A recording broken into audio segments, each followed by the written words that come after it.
Hello there, welcome back to another episode of Pimp My Filter, and in this episode we're going to be taking a look at another one of the filters that I would consider as a bit of a heavy hitter. Now this one isn't a heavy hitter because it pumps loads of water, it's massive, it has a huge filtering capacity. It's a heavy hitter because it is one of the most popular filters throughout the world. It's a canister filter and it's from Fluval. So you can probably guess that it is one of the 06 series. This one is the 206. Now it hasn't got the pipes in the top because they weren't sent to me, but it has got the trays and it has got the foams inside. So let's get the top off and take a look inside. Okay, we've got two clips on the top. And first of all, I just want to say that the plastic that this is made of is very good. It doesn't feel brittle, it feels nice and strong. It's a good quality plastic. So anyway, water comes in here, comes out through here, through like a one-way valve with like a flap on, drops into here. It then goes through a couple of foams down to the bottom before rising back up through these trays and being drawn out through here into the pump and back out to our tank. The foams are in like a cartridge, so you lift that out and you've got four separate reasonably coarse foams in there. And you're probably thinking that that's the first thing I'm going to change, but it's actually not, and I'll explain why. When the water drops in, it actually can split off into two different directions. It can go down the side of here. See these fins here that keep the foams off the back? So the water can get down the back of there and come through these foams, but it can also go through these other foams and out the bottom, out here. Because we've got a similar sort of thing here. We've got these little fins that keeps the foam just a tiny little bit off the frame. So really you've got all the foams being equally used, which is an absolutely great design. Water then drops right down to the bottom and it rises up through three trays in the 206. The 106 has got two trays of the same size. So we'll just put that out the way there and I shall show you the trays. Now the trays fit together pretty well. And it's super important that these fit together very, very well, because when the water's coming through the foams, it doesn't just want to go in here and come straight up through the trays. It wants to go down the bottom, up, through all the trays, and back out into the pump. So the first tray has got a lid on with a perforated top. That fits up against our pump and it allows water to be drawn up through here. What's in here? We've got a little bag of carbon, a fine pad. In the next one, we've got some pretty good ceramic media. That's actually not bad. I don't know whether it's the Fluval one, but it's pretty porous. Obviously, it's got a lot of sealed parts because it's a ceramic, you know, it's just made of dust. But as far as the ceramic goes, it's not bad, that one. And then in the bottom tray, we've got one big block of Fluval foam. Notice the dimples. Fluval are a sensible enough company to realise that when water's coming up, if it hits something with a huge surface area, it takes a long time to block. So that's bottom tray, middle tray, top tray. And if you've watched any of my previous canister filter videos, you'll realise that that is the wrong place for the fine pad. If it's in the top tray, all it does, it concentrates the fine muck into our media, clogging it prematurely, making the filter inefficient. I did say I wasn't going to do anything with this foam cartridge because I quite like the design of it and I like the way that every piece of every foam is used.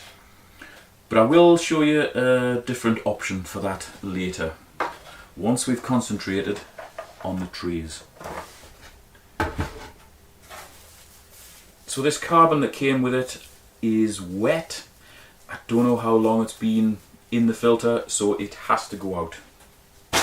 Carbon generally only lasts roughly 7 to 8 weeks before it gets clogged up and becomes useless. If you leave it in any longer than that, all the toxic stuff that it's drawn in can actually be released again, which isn't good for the fish. The fine pad looks a little bit tired, so we'll get rid of that. Not even a handful of media in there, so we might as well get rid of that. And the coarse pad in the bottom, although it is a good coarse pad, I'm not going to use that, but I will keep it and send it back. So this is a pretty simple setup for this filter. The bottom tray wants to be our mechanical filtration. I know we've got a lot of mechanical filtration in this cartridge, but it's all pretty coarse. So in the bottom tray we need a minimum of a medium density pad and a fine pad to catch the medium muck and the fine muck before it gets to our media. Because of the height of the tray, I think we're going to get a coarse, medium and fine in there. So I'm going to cut all three and then we'll see what will fit.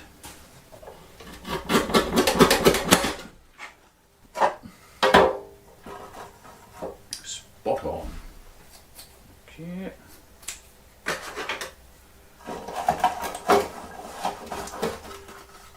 Beautiful.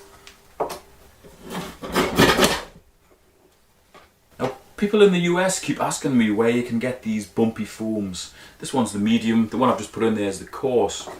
They generally come as a pack of 2 or 3. You get medium, coarse and fine, or you just get medium and coarse. In America, they seem to be really difficult to get a hold of, so if I can find any links, I'll put them in the video description. You may have to go to Amazon and they may have to come from China, but I'll find links and I'll put them in the video description for you guys. In the UK and in most of Europe, these are just the normal foams that are used in pond filters. They're all over the place, every shop's got them, so getting them isn't a problem for us. Never understood why these don't seem to be available in the US. It's just one of those strange things. Now I don't expect many people watching will have a guillotine on hand. That makes it very easy for me to cut foams because I'm always fannying about with filters and so on, you know. That's why I bought the guillotine, specifically for cutting foams. If you haven't got a guillotine, just use the tray, put it down on your pad and just cut around it. It's really simple.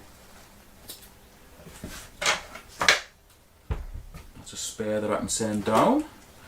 And then that one will go in there. Fits in really well. So in our bottom tray, water is going to hit coarse, medium, then fine. There's our fine, there's our medium, there's our coarse. They all fit in like that. Really nice. So that's our bottom tray done. And in these top trays we can put our choice of media. I would normally recommend Biohome Ultimate. I think you should be able to get about 500 grams in here, which is about a pound in weight if you're in the US and you're talking imperial measurements. So we'll see.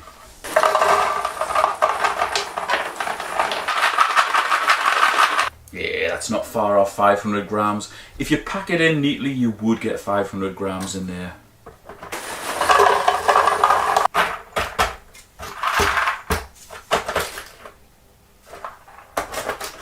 Awesome. Okay, so that's 2 trays in the 206. Each one has got 500 grams or a pound of Biohome Ultimate. In total, for the 2 trays, that is 1 kilo or 2.2 pounds. That should be enough to give us a full cycle, that's the reduction in ammonia, nitrite and also nitrate, for a normally stocked aquarium of about 100 litres. That is half what Fluval says this will treat up to, but you'd always have that up to figure anyway, so that works out pretty well.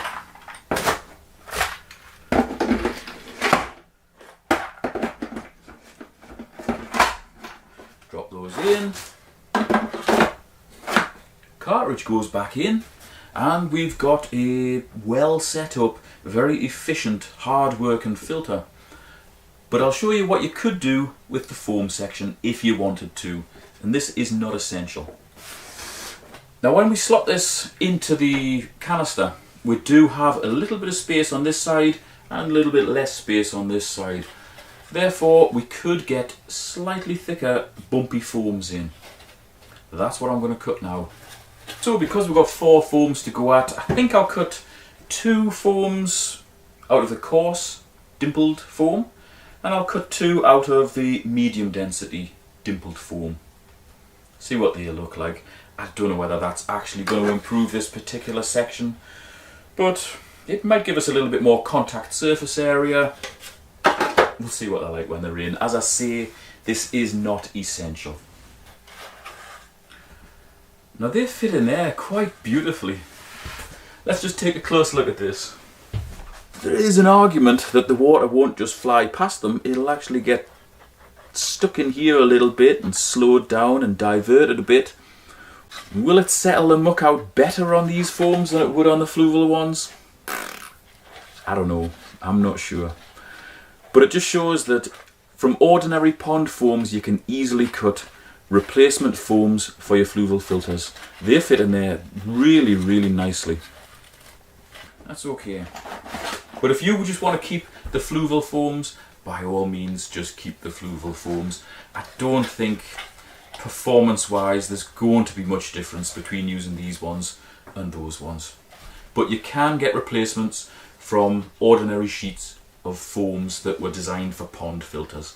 That's one thing for sure, and that's going to save you a hell of a lot of money, because the replacement ones, the official ones anyway, are expensive, and the compatible ones you can buy haven't got the dimples on.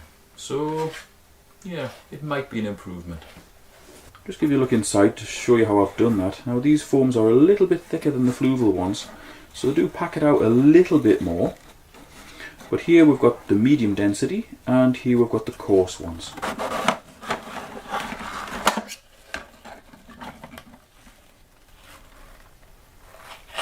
It looks cool, but I don't know whether it's going to do a better job than the standard foams. I'm just feeling down underneath the trays to see what sort of height we've got underneath there, with the possibility of putting something in as a mechanical media like the Eheim Mech to settle out heavy muck. But I think we've only got about 1/4 of an inch, so that's not really an option. Therefore, foams go back in.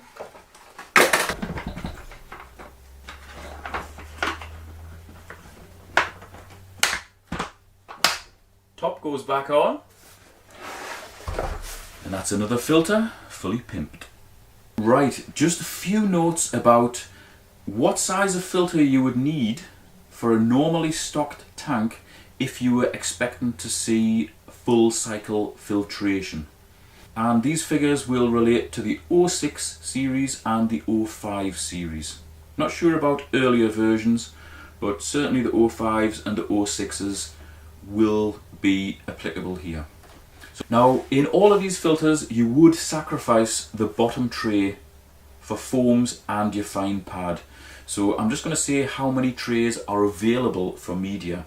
For example, this one's got 3 trays. Bottom tray will be used for your foams and pad.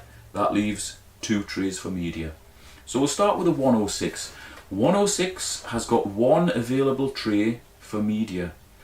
That will hold 500 grams or 1 pound of Biohome Ultimate. Therefore, that filter is suitable for tanks of around 50 litres or 13 US gallons. The 206, which is this one, has 2 available trays for media. Each of those will hold 500 grams of Biohome Ultimate, just as you've seen here. That is a total of 1 kilo. So that is 2.2 pounds in total, and that makes this suitable for a normally stocked tank of 100 litres or thereabouts. That is 26 US gallons. The 306 has the same amount of trays as this, but they're slightly bigger. So the 306 has again 2 available trays for media. Each of those trays, however, holds 1 kilo of Biohome Ultimate, which is 2.2 pounds. And because you've got 2 kilos in total, which is 4.4 pounds, that makes the 306 suitable for tanks of around 200 litres, which is approximately 52 US gallons. And lastly, the 406 has 4 trays, 3 of which are available for media. Each holds a kilo. That gives you 3 kilos or 6.6 pounds of BioHome Ultimate, making the 406 suitable for tanks of around 300 litres or 79 US gallons. I can see you now just rewinding that last bit over and over because it's got loads of figures in there. I had a hard enough job remembering it, and I've got notes, so hopefully the information's in there. If I remember, I'll also replicate that information in the video description and also in the pinned comment, along with links to this canister filter. It's a very, very good filter. I would recommend it. Now, if you're in the UK and you yourself have a filter you want me to take a look at and upgrade, or you know somebody who has, by all means get in touch. Please either ring me or send me an email. I'll put my contact details in the video description and in the pinned comment. Remember, it's a free service. All you pay for is the postage, up to me. I upgrade it with new gear and send it back at my own cost because I want this series of videos to build up into some sort of database of knowledge and information about specific filters.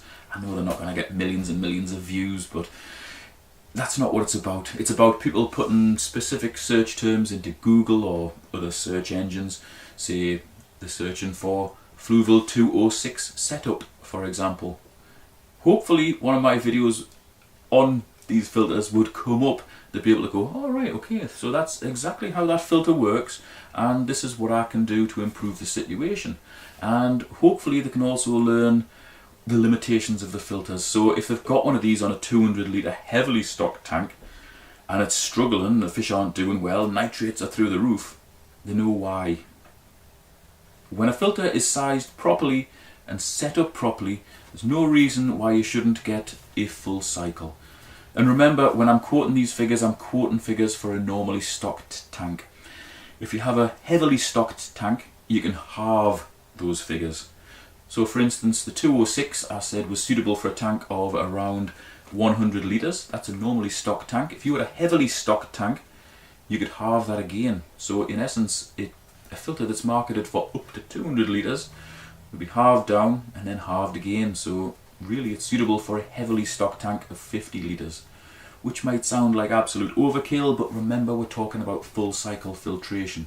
And for that to occur, we do need a certain amount of biological filter media in order to support a big enough population of not only aerobic bacteria, which grows everywhere, but also the anaerobic bacteria.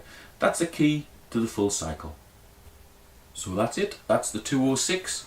If you've liked the video, give it a thumbs up and feel free to share it wherever you want. There's a hell of a lot of forums and Facebook groups out there, and I would imagine there's tens of thousands of people in those groups who own a similar filter. So if you think they'd benefit from watching this video, please share it.